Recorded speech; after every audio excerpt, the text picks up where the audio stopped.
Living or Dead. A short story by Rabindranath Tagore, Nobel Prize winner in literature. 1.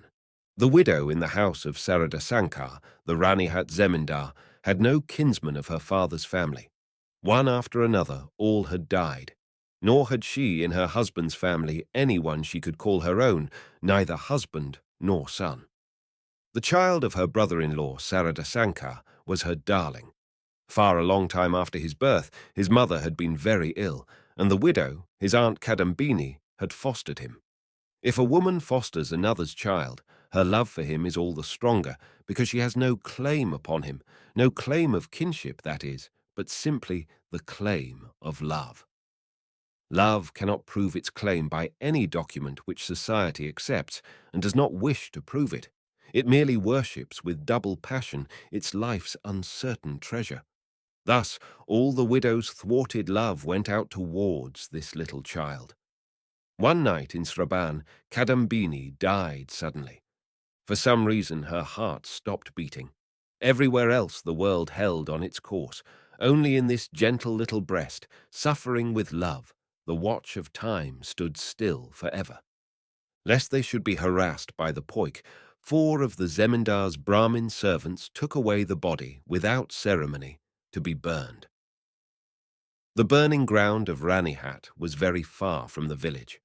There was a hut beside a tank, a huge banyan near it, and nothing more. Formerly a river, now completely dried up, ran through the ground, and part of the watercourse had been dug out to make a tank for the performance of funeral rites. The people considered the tank as part of the river and reverenced it as such.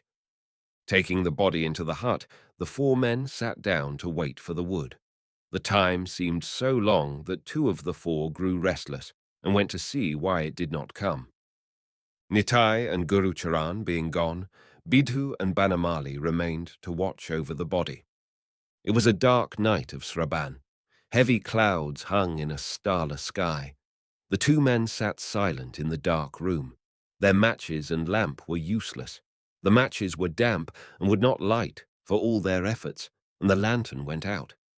After a long silence, one said, "Brother, it would be good if we had a bowl of tobacco.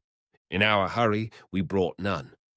The other answered, "I can run and bring all we want." Understanding why Bananali wanted to go, from fear of ghosts, the burning ground being considered haunted, Bidhu said, "I dare say. Meanwhile, I suppose I am to sit here alone." Conversation ceased again. 5 minutes seemed like an hour. In their minds, they cursed the 2 who had gone to fetch the wood, and they began to suspect that they sat gossiping in some pleasant nook. There was no sound anywhere except the incessant noise of frogs and crickets from the tank. Then suddenly they fancied that the bed shook slightly, as if the dead body had turned on its side. Bidhu and Banamali trembled and began muttering, "Ram! Ram!" A deep sigh was heard in the room. In a moment the watchers leapt out of the hut and raced for the village. After running about 3 miles, they met their colleagues coming back with a lantern.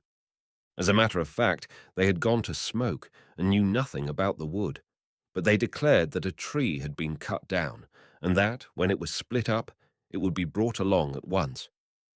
Then Bidhu and Banamali told them what had happened in the hut. Nitai and Gurucharan scoffed at the story and abused Bidhu and Banamali angrily for leaving their duty. Without delay, all 4 returned to the hut. As they entered, they saw at once that the body was gone. Nothing but an empty bed remained. They stared at one another. Could a jackal have taken it? But there was no scrap of clothing anywhere.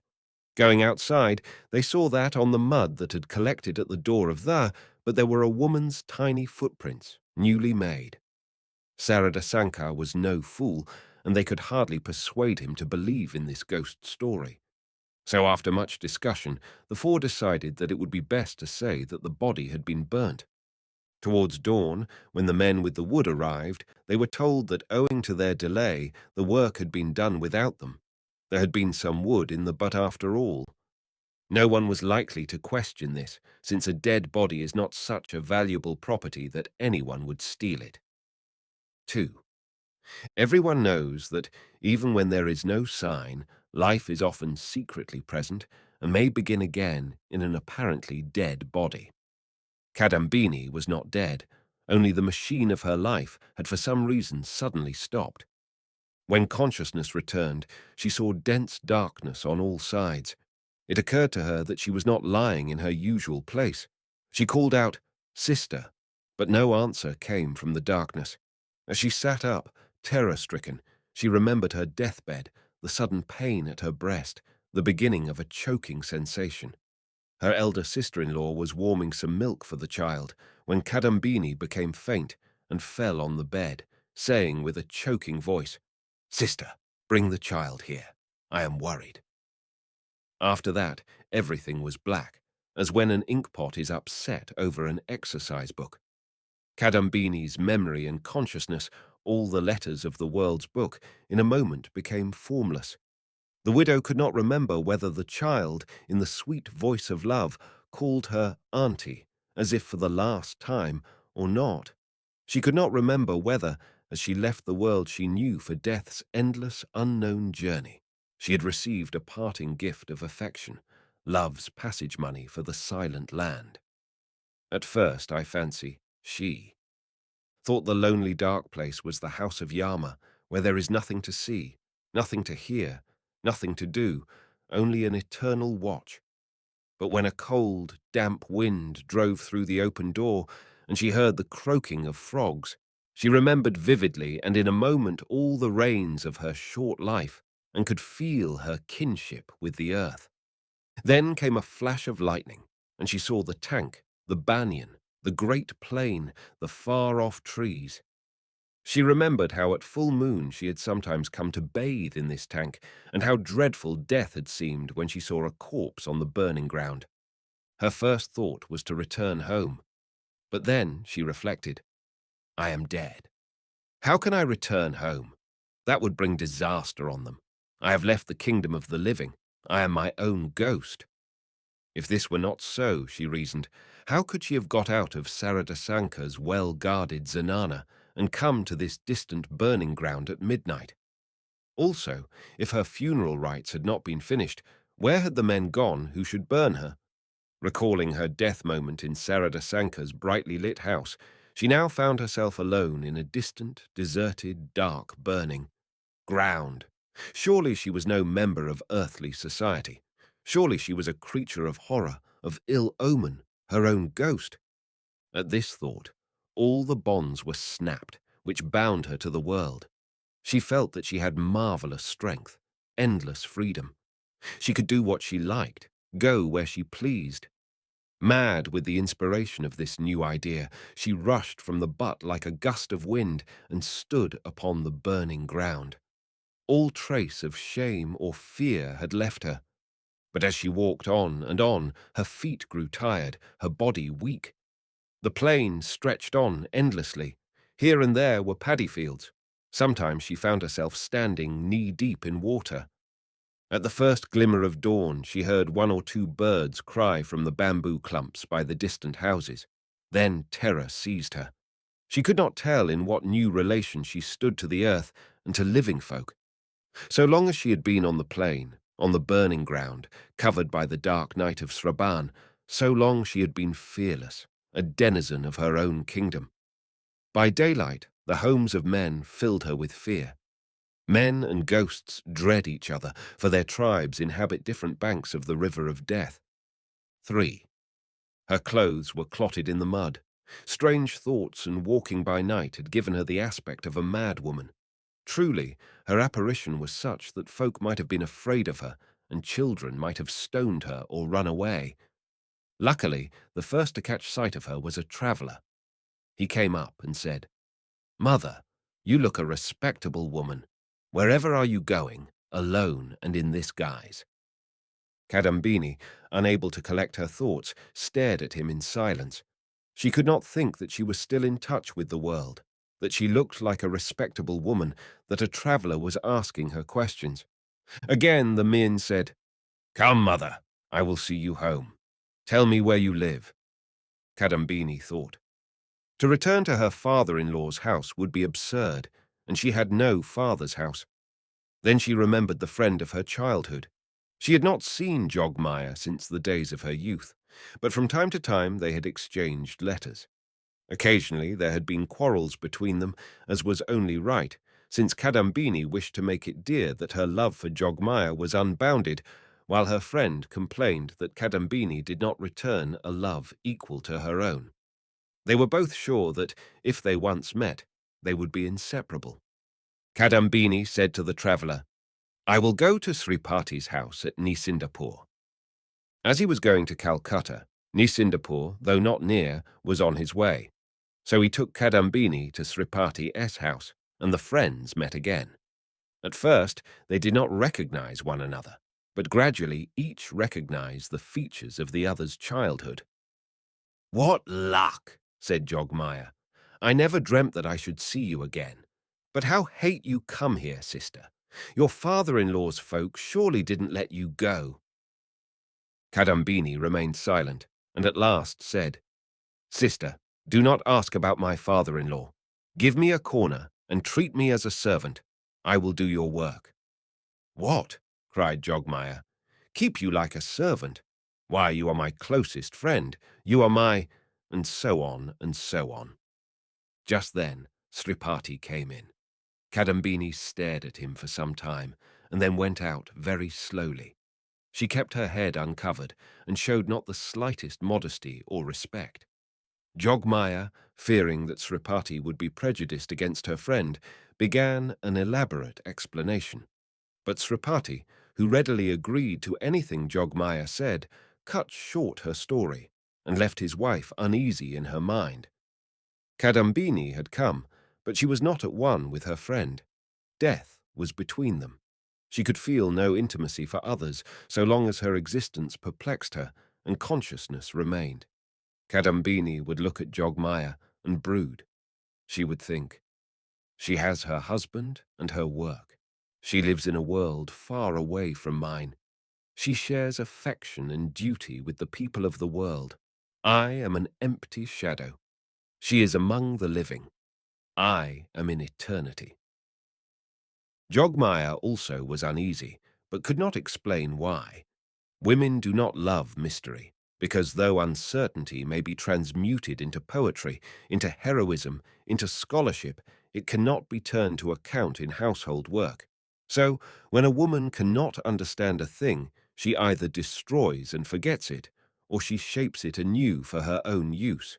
If she fails to deal with it in one of these ways, she loses her temper with it. The greater Kadambini's abstraction became, the more impatient was Jogmaya with her, wondering what trouble weighed upon her mind. Then a new danger arose. Kadambini was afraid of herself, yet she could not flee from herself. Those who fear ghosts fear those who are behind them. Wherever they cannot see, there is fear. But Kadambini's chief terror lay in herself, for she dreaded nothing external. At the dead of night, when alone in her room, she screamed. In the evening, when she saw her shadow in the lamplight, her whole body shook. Watching her fearfulness, the rest of the house fell into a sort of terror. The servants and Jogmaya herself began to see ghosts. One midnight, Kadambini came out from her bedroom weeping and wailed at Jogmaya's door. Sister, sister, let me lie at your feet. Do not put me by myself. Jogmaya's anger was no less than her fear. She would have liked to drive Kadambini from the house that very second. The good-natured Sripati, after much effort, succeeded in quieting their guest and put her in the next room. Next day, Sripati was unexpectedly summoned to his wife's apartments. She began to upbraid him. You? Do you call yourself a man? A woman runs away from her father-in-law and enters your house. A month passes, and you haven't hinted that she should go away, nor have I heard the slightest protest from you. I should take it as a favor if you would explain yourself. You men are all alike. Men, as a race, have a natural partiality for womankind in general, for which women themselves hold them accountable. Although Sripati was prepared to touch Jogmaya's body and swear that his kind feeling towards the helpless but beautiful Kadambini was no whit greater than it should be, he could not prove it by his behavior. He thought that her father-in-law's people must have treated this forlorn widow abominably if she could bear it no longer, and was driven to take refuge with him. As she had neither father nor mother, how could he desert her?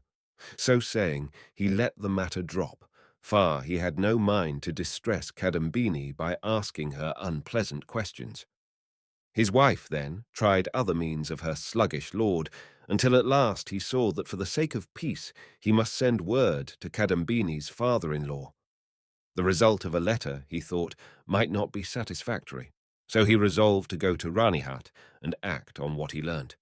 So Sripati went, and Jogmaya, on her part, said to Kadambini, "Friend, it hardly seems proper for you to stop here any longer.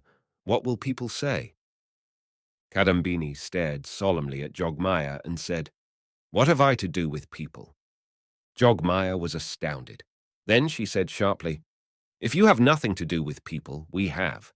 How can we explain the detention of a woman belonging to another house?"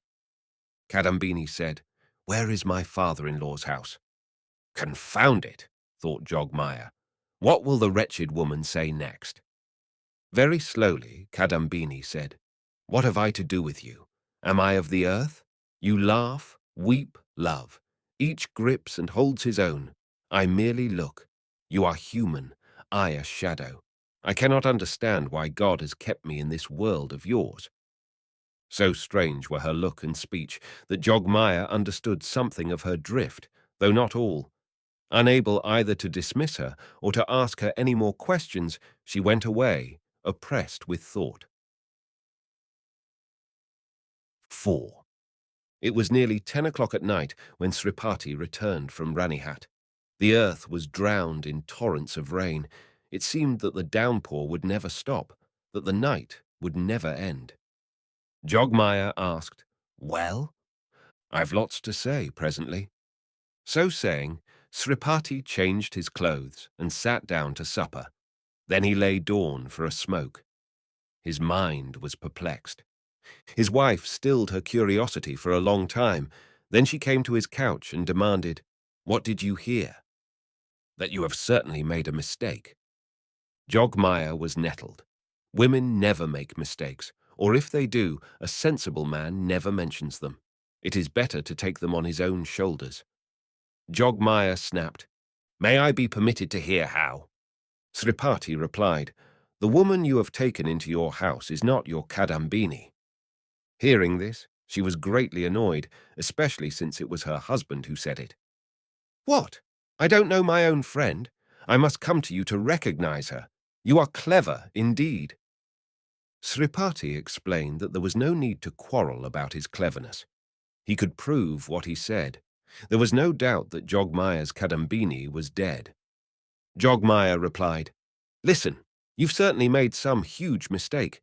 You've been to the wrong house, or are confused as to what you have heard. Who told you to go yourself? Write a letter, and everything will be cleared up."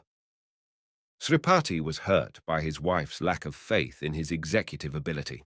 He produced all sorts of proof, without result. Midnight found them still asserting and contradicting. Although they were both agreed now that Kadambini should be got out of the house, although Sripati believed that their guest had deceived his wife all the time by a pretended acquaintance, and Jogmaya that she was a prostitute. Yet in the present discussion, neither would acknowledge defeat. By degrees their voices became so loud that they forgot that Kadambini was sleeping in the next room. The one said, "We're in a nice fix. I tell you, I heard it with my own ears." And the other answered angrily, "What do I care about that? I can see with my own eyes, surely." At length Jogmaya said, "Very well. Tell me when Kadambini died." She thought that if she could find a discrepancy between the day of death and the date of some letter from Kadambini, she could prove that Sripati erred. He told her the date of Kadambini's death, and they both saw that it fell on the very day before she came to their house. Jogmaya's heart trembled. Even Sripati was not unmoved. Just then the door flew open. A damp wind swept in and blew the lamp out. The darkness rushed after it and filled the whole house. Kadambini stood in the room. It was nearly 1 o'clock. The rain was pelting outside. Kadambini spoke. "Friend, I am your Kadambini, but I am no longer living. I am dead." Jogmaya screamed with terror. Sripati could speak. "But save in being dead, I have done you no wrong. If I have no place among the living, I have none among the dead. Oh, whither shall I go?" Crying as if to wake the sleeping creator in the dense night of rain, she asked again, "Oh, whither shall I go?" So saying, Kadambini left her friend fainting in the dark house and went out into the world, seeking her own place. 5. It is hard to say how Kadambini reached Ranihat. At first, she showed herself to no one, but spent the whole day in a ruined temple, starving. When the untimely afternoon of the rains was pitch black and people huddled into their houses for fear of the impending storm, then Kadambini came forth. Her heart trembled as she reached her father-in-law's house, and when, drawing a thick veil over her face, she entered, none of the doorkeepers objected, since they took her for a servant, and the rain was pouring down and the wind howled. The mistress, Sarada Sankar's wife, was playing cards with her widowed sister. A servant was in the kitchen. The sick child was sleeping in the bedroom. Kadambini, escaping everyone's notice, entered this room. I do not know why she had come to her father-in-law's house. She herself did not know. She felt only that she wanted to see her child again. She had no thought where to go next or what to do. In the lighted room she saw the child sleeping, his fists clenched, his body wasted with fever. At sight of him, her heart became parched and thirsty. If only she could press that tortured body to her breast. Immediately the thought followed, I do not exist. Who would see it? His mother loves company, loves gossip and cards. All the time that she left me in charge, she was herself free from anxiety, nor was she troubled about him in the least. Who will look after him now as I did? The child turned on his side and cried, half asleep, "Auntie, give me water." Her darling had not yet forgotten his auntie. In a fever of excitement, she poured out some water, and taking him to her breast, she gave it him. As long as he was asleep, the child felt no strangeness in taking water from the accustomed hand, but when Kadambini satisfied her long-starved longing and kissed him and began rocking him asleep again, he awoke and embraced her. "Did you die, auntie?" he asked. "Yes, darling." "And you have come back. Do not die again." Before she could answer, disaster overtook her. One of the maidservants coming in with a cup of sago dropped it and fell down. At the crash, the mistress left her cards and entered the room. She stood like a pillar of wood, unable to flee or speak. Seeing all this, the child too became terrified and burst out weeping. "Go away, auntie," he said. "Go away." Now at last Kadambini understood that she had not died. The old room, the old things, the same child, the same love, all returned to their living state, without change or difference between her and them. In her friend's house, she had felt that her childhood's companion was dead. In her child's room, she knew that the boy's auntie was not dead at all. In anguished tones, she said, "Sister, why do you dread me? See, I am as you knew me." Her sister-in-law could endure no longer and fell into a faint. Sarada Sankar himself entered the zanana. With folded hands, he said piteously, "Is this right? Satis is my only son. Why do you show yourself to him? Are we not your own kin?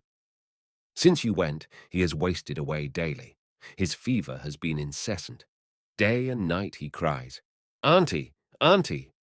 You have left the world. Break these bonds of Maya, illusory affection binding a soul to the world. We will perform all funeral honors." Kadambini could bear no more. She said, "Oh, I am not dead. I am not dead. Oh, how can I persuade you that I am not dead? I am living, living."